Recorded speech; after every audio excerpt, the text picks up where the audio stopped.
So, I had just this thought, right? Yesterday when we were cooking, we were making rice, and I remember I put the rice on the stove, and it was on the heat, and I kept opening up the pot, the lid, right, to check to see if it was cooking properly. And my mentor Veronica was like, hey, close the pot so that the steam will cook the food. Like, rice needs steam so that it can cook. I was just thinking, like, right now, if I could make a parallel to my life, right now, I am in the fire, right? And I'm in the fire, and the steam that's coming out from all the stuff, like the pressure, all that is coming out of my situation. I'm like, my gosh, I'm sweating under the pressure. I'm sweating under the heat that I'm under. It's so oppressive to me. And I'm like, man, God told me something was cooking. Let me check to see. So I keep opening the lid of my situation that's stewing, because I'm like, oh my gosh, I need to see what's cooking. Let me inspect. Let me see what's going on. So that was the first thing. Like, I need to just leave well enough alone. God has already put me in the fire for character building. He's put me in the fire so that all the stuff that needs to happen can happen and happen thoroughly. And his plans for me need to be well cooked. I don't want any half-baked plan that I could have concocted myself. Right? I don't want any kind of under-seasoned like, I want the full-blown thing, right?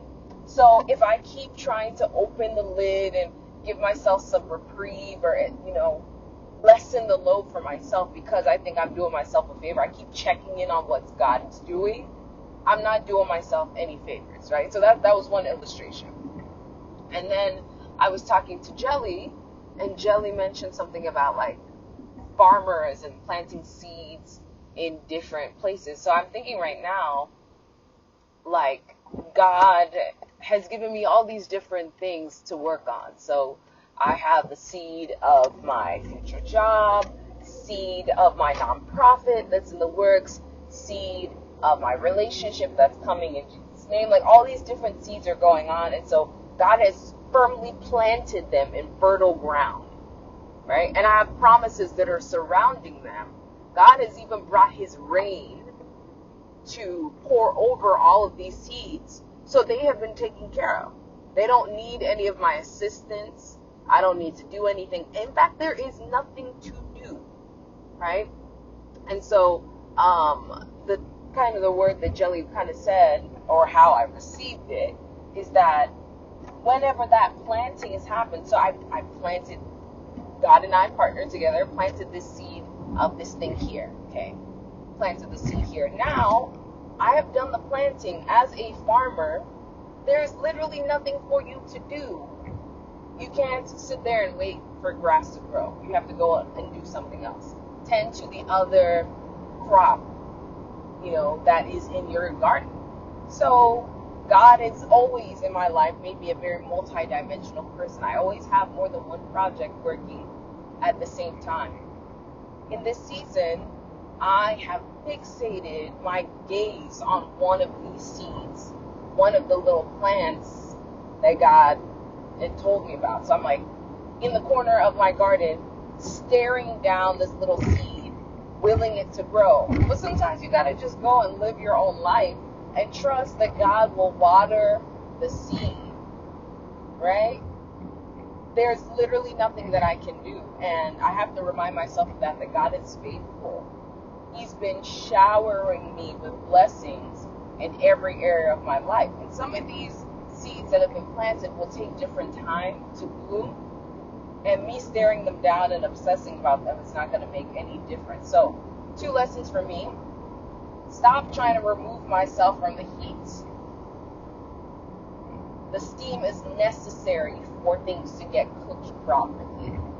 All of this stuff is necessary. There's a quote that says, character cannot be developed in ease and quiet. Only through trial and suffering can the soul be strengthened, and vision inspired, and success achieved. So, all these things have to happen. And if I try to skip any steps, I'm going to end up with some kind, basically the recipe that I made yesterday that wasn't the full-blown potency that I was looking for. That happens when you keep trying to remove yourself from the fire, right? You keep trying to remove the lid and assist the cooking process. What you're really doing is self-sabotaging. So that's one. Second, the thing is, like, be sure to tend to all of the crops that God has given you. There is not one time in your life that you have only one seed in your garden. You will always have multiple projects that will be vying for your attention.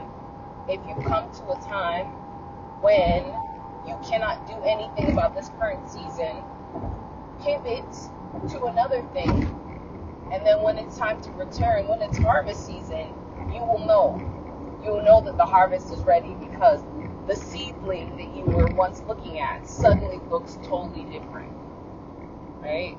So I am going to pay attention to that, and that is what I'm doing now. So pivoting, looking at the other things. Forgive me, Father, for all of the times where I ignored all the other crops and fixated my glance, my view on this one seed that I thought was the most important. All of them are important, and God has given me responsibility over all of them, and so I need to make sure that I'm cultivating all of these crops to the best of my ability as He empowers me to do so.